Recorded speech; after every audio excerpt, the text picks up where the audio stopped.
Turn the key switch device on. Click the automatic page. Click Reset. Wait until the device reset is completed. Click Size Setting. Enter the size setting page. Select the recipe number that needs to be saved. Fill in material lengths.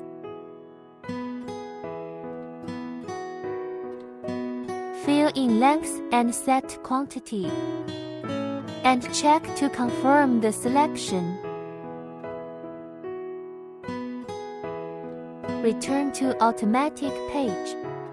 Set the number of machining pieces and confirm the current number of machining pieces.